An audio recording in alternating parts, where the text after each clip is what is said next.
नमस्कार, आप देख रहे हैं दरभंगा तक, हमेशा सत्य की तलाश में।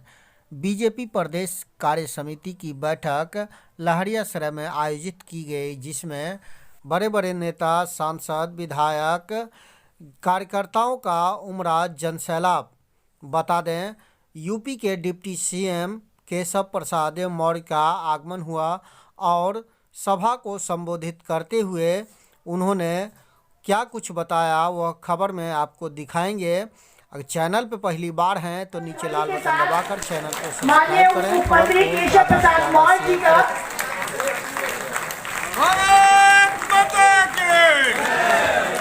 आपका बहुत बहुत स्वागत है। माननीय आदरणीय उप मुख्यमंत्री उत्तर प्रदेश केशव प्रसाद मौर्य भाई साहब जी का।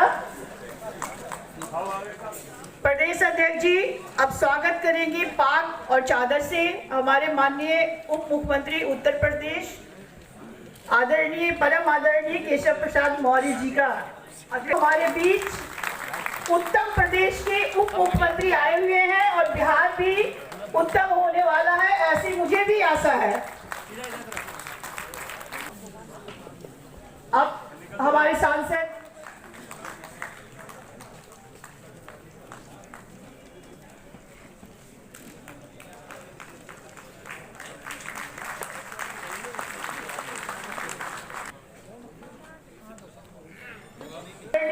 विधान परिषद विपक्षी दल के नेता सम्राट चौधरी जी,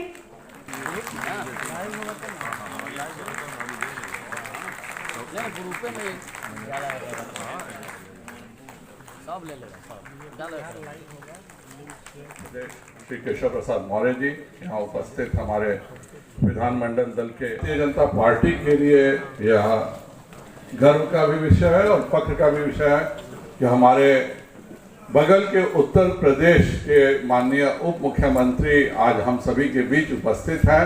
मैं कहूंगा एक बार जोरदार तालियों से माननीय केशव प्रसाद मौर्य जी का आप सब स्वागत करें। तालियां इतनी जोरदार बजनी चाहिए। कार्य समिति छोटी है, इसकी कोई चर्चा नहीं है। को जब यह तय हुआ था कि राम मंदिर निर्माण के लिए कार सेवकों का जत्था अयोध्या जाएगा, तो उस कार सेवकों के जत्थे की अगुवाई माननीय केशव प्रसाद मौर्य जी ने ही चुना गया था। उन्होंने ही उस पहले श्री राम मंदिर के निर्माण का, जिसको हम पहला चरण कह सकते हैं, उसकी अगुवाई माननीय केशव प्रसाद मौर्य जी ने की थी। मेरा माननीय उप मुख्यमंत्री श्री केशव प्रसाद मौर्य जी को से अनुरोध होगा कि वह बिहार कार्य समिति को संबोधित। भारत माता की, भारत माता की। तो मैया को यही नहीं, संसार में कहीं पर भी भगवान श्री राम का नाम लिया जाता है तो सीताराम सीताराम, सीता मैया का नाम पहले। आदरणीय संजय जी ने, प्रदेश अध्यक्ष जी ने किया है। देखिए, जनता की ताकत बहुत बड़ी होती है। जब हम लोग उत्तर प्रदेश में 2014 का लोकसभा चुनाव लड़ रहे थे, माननीय नरेंद्र मोदी जी को देश का प्रधानमंत्री बनाने के लिए, उस समय उत्तर प्रदेश में हमारे सांसदों की संख्या 10 थी और 2014 का लोकसभा चुनाव हुआ तो 80 सांसदों में से 73 सांसद भारतीय जनता पार्टी के जीते। देश में माननीय नरेंद्र मोदी जी के नेतृत्व में सरकार बन गई, लेकिन उत्तर प्रदेश अराजकता की आग में झुलस रहा था। गुंडागर्दी चरम सीमा पर थी। हमारे नेतृत्व के संरक्षण में माननीय प्रधानमंत्री जी के उस समय के राष्ट्रीय अध्यक्ष माननीय श्री अमित शाह जी के संरक्षण में मुझे प्रदेश के अध्यक्ष की जिम्मेदारी सौंपी गई और उत्तर प्रदेश का वर्णन अभी आपने सुन लिया है कि जनता तो भारतीय जनता पार्टी के साथ है। 40 विधायकों से हम 325 विधायकों तक पहुंचे। 2019 का लोकसभा चुनाव हुआ, उसमें सपा, बसपा, कांग्रेस, वहां लोकदल भी है, यहां तो आपके यहां है नहीं है, ये सारे लोगों ने गठबंधन कर लिया। ये सोचा था कि हम माननीय नरेंद्र मोदी जी को प्रधानमंत्री बनने से रोक लेंगे, लेकिन उत्तर प्रदेश में 51% वोट के साथ इस समय हमारे 64 से 66 सांसद हो गए। हम समाजवादी पार्टी के गढ़ अखिलेश यादव जी और मोहम्मद आजम खां की खाली की गई सीट पर भी कमल खिला करके आप सबका आशीर्वाद लेने के लिए यहां पर आए। 2022 का विधानसभा चुनाव हुआ, 400 सीटें जीतने का जो दावा कर रहे थे, वहां उत्तर प्रदेश की मैं चर्चा इसलिए थोड़ी सी कर दे रहा हूं आप बिहार में आने से पहले, लेकिन 271 विधायकों के साथ भारतीय जनता पार्टी की प्रचंड बहुमत की सरकार शानदार ढंग से सुशासन और विकास के पथ पर गुंडागर्दी को पूरी तरह से धराशायी करते हुए, दंगे को समाप्त करते हुए विकास का एक नया रोड मैप, मुझे यह कहने में गर्व होता है कि आज उत्तर प्रदेश के अंदर हम जो गुजरात के तर्ज पर मोदी मॉडल के अनुसार विकास की गंगा बहाने का काम कर पा रहे हैं, तो यह इसलिए संभव हुआ कि जनता तो हमारे साथ है। और मुझे आज यहां बिहार की इस प्रदेश कार्य समिति में यह कहने में कोई संकोच नहीं है कि बिहार प्रदेश में भारतीय जनता पार्टी के साथ गठबंधन के कारण जो नीतीश जी आपकी अगुवाई में यह सरकार चल रही थी, जो विकास कर रही थी, जो सुशासन दे रही थी, जो सुरक्षा दे रही थी, आपने बिहार प्रदेश को जंगल राज की ओर फिर से भेजने का पाप किया है, अपराध किया है। और जब बिहार का इतिहास लिखा जाएगा तो उसमें आपका नाम लिखा जाएगा कि इस जंगल राज का अगर कोई दोषी है, आज की तिथि में, आने वाले समय में मेरा पूरा विश्वास है बिहार में भी भारतीय जनता पार्टी की सरकार होगी। और हम उत्तर प्रदेश से आपको बता रहे हैं एडवांस में, उत्तर प्रदेश में 80 लोकसभा सीटें हैं, इस बार 80 की 80 लोकसभा सीटें हम उत्तर प्रदेश से, और 40 लोकसभा सीटें जो बिहार की हैं, आप सब आज तय करके जाइए। 120 सीटें तो उत्तर प्रदेश और बिहार में क्या अंतर है? सीताराम।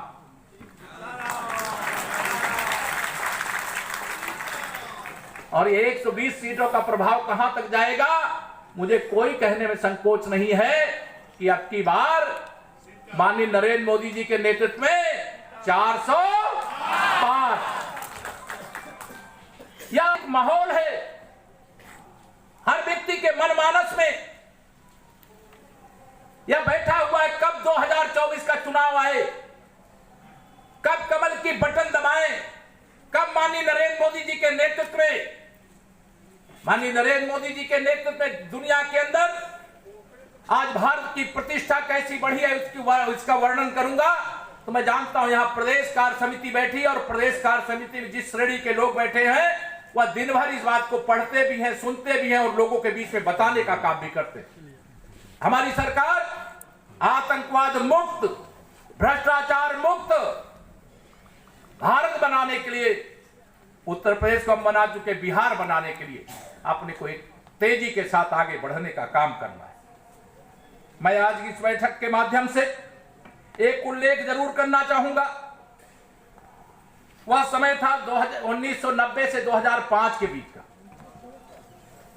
आज यह कहते हुए मुझे गर्व है 1990 से 2005 के बीच की जो सरकार यहां पे थी श्री लालू प्रसाद यादव जी के नेतृत्व में, उसे जंगल राज, गुंडा राज, दंगा राज के रूप में जाना जाता था। बिहार का नाम पूरे देश में, दुनिया में बदनाम करने का जो काम हुआ था, उसे एनडीए के शासनकाल में भारतीय जनता पार्टी के साथ गठबंधन करके जब नीतीश जी को मुख्यमंत्री बनाने का काम किसने किया? तो भारतीय जनता पार्टी ने किया। और शानदार ढंग से जब सरकार चल रही थी 2005 के बाद से 1990 से 2005 का काला कार्यकाल शायद कोई भूलेगा नहीं। लेकिन आज एक बार फिर से, अभी मैं एक दिन, क्योंकि उत्तर प्रदेश और बिहार की सीमा लगी हुई है, बॉर्डर के कुछ जिलों के दौरे हुए थे, तो कुछ कार्यकर्ताओं को बिहार और उत्तर प्रदेश में नातेदारी, रिश्तेदारी सब एक दूसरे से जुड़े हुए हैं। उन्होंने कहा आज मुझे बिहार जाना था लेकिन अब देर हो गई है, अब इस समय नहीं जाऊंगा। मैंने कहा क्यों नहीं जाओगे? कहे नहीं, अब बिहार के अंदर फिर से जंगल राज वापस आ गया, फिर कल दिन में जाएंगे, अन्यथा जाएंगे सुरक्षित आएंगे कि नहीं आएंगे इसकी गारंटी नहीं। तो यह माहौल, यह संदेश क्यों इस प्रकार का हुआ, क्यों इस प्रकार की अराजकता पैदा हुई?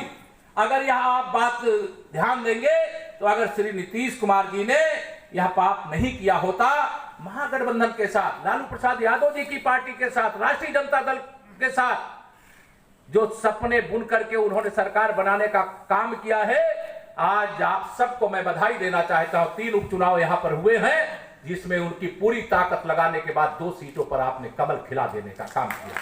बधाई दूंगा मैं आपको। ये तो ट्रेलर है, पूरी पिक्चर तो बाकी है, पूरी पिक्चर बाकी है। और वह पिक्चर को दिखाने का काम बिहार की जनता और बिहार का भारतीय जनता पार्टी का एक एक कार्यकर्ता निश्चित तौर से तत्पर होगा। किस प्रकार से विकास की योजनाएं भारत सरकार अपने खजाने से बिहार के लिए भेज रही है, दरभंगा के लिए भेज रही है, लेकिन उस योजना के मार्ग में किस प्रकार से बाधा डालने का काम किया जा रहा है।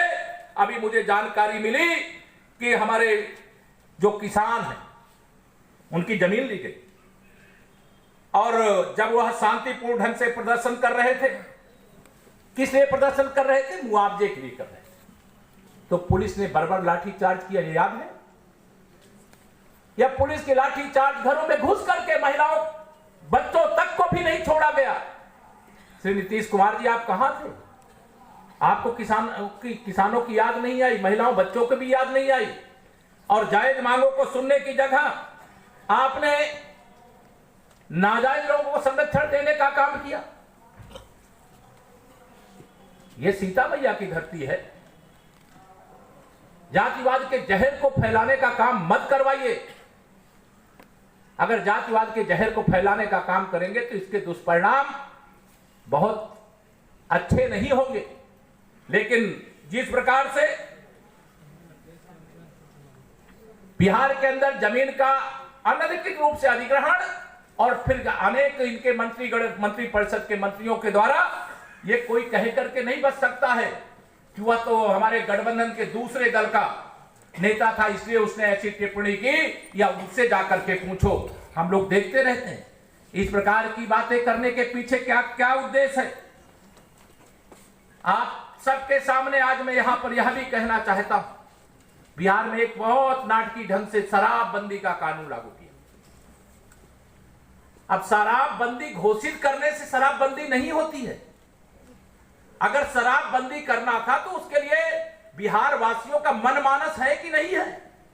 आपने कागज पर तो शराबबंदी कर दिया, लेकिन कागज पर शराबबंदी करने से बंदी नहीं हो सकती।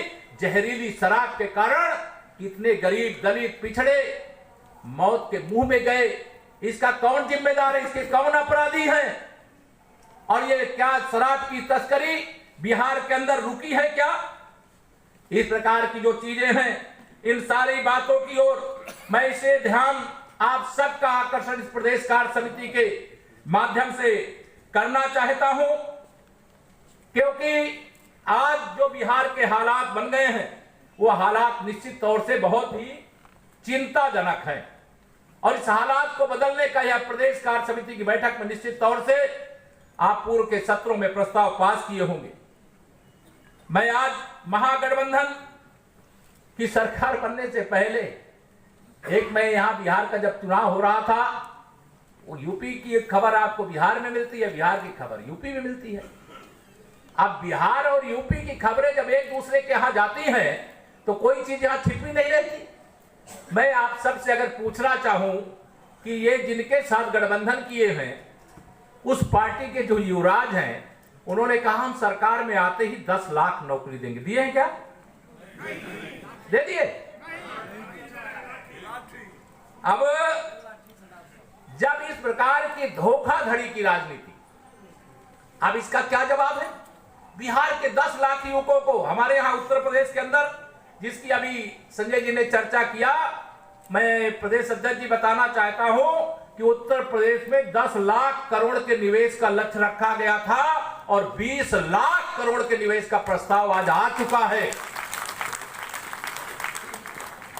यह सुशासन के कारण है। गुंडे, अपराधी और माफियाओं के खिलाफ कोई समझौता नहीं किया जाता। अगर किसी ने अपराध किया है तो उसके खिलाफ सख्त से सख्त कार्रवाई करने का काम किया जाता। विकास की गंगा तीव्र गति से इसलिए बह रही है। दुनिया के किसी देश का निवेशक हो, देश के किसी प्रदेश का निवेशक हो, आज उत्तर प्रदेश में निवेश इसलिए कर रहा है, उसको लगता है कि हम और हमारा निवेश सुरक्षित रहेगा। अब बिहार में कोई निवेश क्यों नहीं कर रहा है? उनको मालूम है कि अगर बिहार में आज की तिथि में निवेश कर दें तो न निवेशक सुरक्षित रहेगा और न उनका निवेश सुरक्षित रहेगा। इसलिए बिहार से लोग पलायन करना चाहते हैं, डर रहे हैं। लेकिन मैं विश्वास दिलाना चाहता हूं, माननीय विश्व के सबसे शक्तिशाली, सबसे लोकप्रिय नेता माननीय श्री नरेंद्र मोदी जी के नेतृत्व में अगर आज देश की सरकार चल रही है और गरीब कल्याण की योजनाओं को, जिसमें से हर घर नल से जल पहुंचाने का भी एक कार्यक्रम चल रहा है, वह कार्यक्रम आप सबको मालूम है, गांव-गांव के अंदर स्टिकर लगाने की आदत होती है कि योजना भारत सरकार की और स्टिकर लगा दो नीतीश सरकार का, तो नीतीश बाबूजी आप स्टिकर लगा करके किसी भी स्थिति में भारत सरकार की गरीब कल्याण की योजनाओं को अपना बनाने का काम नहीं कर सकते। इस बात को भारतीय जनता पार्टी के हर कार्यकर्ता को घर घर पहुंचाने का काम करें। प्रधानमंत्री आवास योजना, हम उत्तर प्रदेश के अंदर भी हर घर नल से जल पहुंचाने का काम कर रहे हैं और गांव-गांव में जनता मोदी जी को आशीर्वाद दे रही, भारतीय जनता पार्टी को आशीर्वाद दे रही कि कभी कल्पना भी नहीं थी किसी को कि हर घर तक नल से जल पहुंच जाएगा, लेकिन आज पहुंच रहा है। प्रधानमंत्री आवास योजना के अंतर्गत अगर आवास देने का काम हो रहा है तो उसके साथ बुनियादी सुविधाएं देने का भी काम हो रहा है। क्योंकि मैं विश्व हिंदू परिषद से संबंधित रहा हूं, मैं देखता था कई बार पूज्य अशोक सिंघल जी के पास लंबी लंबी चर्चा होती रहती थी, कई घंटे चर्चा होती रहती। तो उस मुकदमे की लड़ाई और देश की सर्वोच्च अदालत का फैसला और रामलला का भव्य मंदिर आपको जनवरी 2024 में दर्शन के लिए सादर आमंत्रित करता हूं, एडवांस में आमंत्रित करता हूं। तो कभी आपने देखा था क्या इतना स्वच्छ, इतना निर्मल, अविरल और निर्मल गंगा मैया का प्रवाह? और वहां पर देश के माननीय प्रधानमंत्री श्री नरेंद्र मोदी जी भी आए थे कुंभ में स्नान करने के लिए। अब मैं उसका उल्लेख केवल इसलिए कर रहा हूं, 24 करोड़ लोग आए थे, लेकिन कहीं खरोज भी किसी को नहीं आई। ऐसा शांतिपूर्ण ढंग से भारतीय जनता पार्टी की योगी आदित्यनाथ जी के नेतृत्व वाली हमारी सरकार ने इतना सुव्यवस्थित ढंग से वहां पर कुंभ को संपन्न कराया। लेकिन जब माननीय प्रधानमंत्री जी आए, उन्होंने संगम में डुबकी लगाने के बाद, कुंभ स्नान करने के बाद एक मंची कार्यक्रम भी था, एक संबोधन का कार्यक्रम था। हम लोग मंच में बैठे थे, लेकिन तब तक हम देख रहे हैं सामने टीवी की स्क्रीन पे आ रहा है वो जो सफाई करने वाले कर्मचारी हैं उनके वो चरण पखारने का काम कर रहे हैं। और उन्होंने वहां पर जो संबोधन किया, उस संबोधन ने कहा कि आज ये मेले की स्वच्छता का अगर कोई आधार है तो ये मेरे सफाई करने वाले मेरे भाई बहन हैं और इनका चरण धो करके मेरी तीर्थ यात्रा पूरी हो गई प्रयागराज की, कुंभ का स्नान पूरा हो गया। या सम्मान देने का काम और कोई कर सकता है क्या? ये पिछड़ों की भलाई नहीं कर सकते, ये दलितों की भलाई नहीं कर सकते, या गरीबों के हित का काम नहीं कर सकते। इनका एक ही लक्ष्य है, बांटो और राज करो, आपस में लड़ाओ, वोट लो और सत्ता में बैठ करके फिर उनको लूटने का काम करो, उनके विकास के मार्ग को अवरुद्ध करने का काम करो। लेकिन आज आप सब लोगों को मैं प्रदेश कार्य समिति के माध्यम से आह्वान करना चाहूंगा, भारतीय जनता पार्टी का नेतृत्व एक मंत्र दिया है हम सबको, सबका साथ, सबका साथ, सबका विकास, सबका साथ, सबका विकास और सबका विश्वास और सबका मुस्लिम है, उनके बीच में भी काम करने का उन्होंने यह भी कहा। अभी हो सकता है वो हमें वोट नहीं देंगे, लेकिन वो पिछड़े हैं, वो अभाव में हैं, उनको वोट लेकर के जो राजनीति की दुकान चलाने का काम करते हैं, उनकी राजनीति की दुकान को बंद करने की आवश्यकता है और उनके बीच में भी काम करने की आवश्यकता है। आगे बढ़िए, भारतीय जनता पार्टी की बिहार को आवश्यकता है और आज मैं यह कहने में मुझे संकोच नहीं है कि अगर हम 40 से 325 पहुंच सकते हैं, 10 सांसद से 73 सांसद पहुंच सकते हैं, अगर नीतीश कुमार जी को एक नहीं अनेक बार हम मुख्यमंत्री बना सकते हैं, तो प्रचंड बहुमत की अकेले दम पर भारतीय जनता पार्टी की सरकार भी बना सकते हैं। यूपी में भी भाजपा की सरकार और बिहार में भी भाजपा की सरकार, गठबंधन होता है, उसके साथ चुनाव लड़ते हैं। लेकिन देश की जनता की समझदारी को देखिए, कि हमें 2014 में भी अकेले भारतीय जनता पार्टी को पूर्ण बहुमत देने का काम किया और 2019 के लोकसभा चुनाव में सारी शक्तियां, इसका भी लोकसभा चुनाव है, आपके सामने है।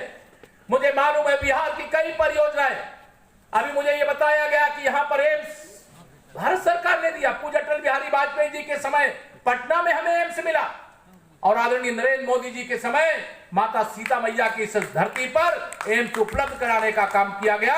मुझे अभी बता रहे थे यहाँ के सांसद जी कि जो भूमि आवंटित हुई, जो हमारे उप मुख्यमंत्री के रूप में वित्त मंत्री का जो भार संभाले थे, उन्होंने जहां पर एम्स बनना था वहां पर समतलीकरण के लिए 12 करोड़ की 15 करोड़ जारी भी कर दिए, लेकिन उसको कह रहे हैं अब स्थान बदलने। यह स्थान बदलना नहीं है, भारत सरकार की योजना के पथ पर बाधा डालना है। अब दरभंगा अयोध्या से अगर कोई सीता मैया के स्थान पे आएगा, वह तो राम जानकी मार्ग बन रहा है।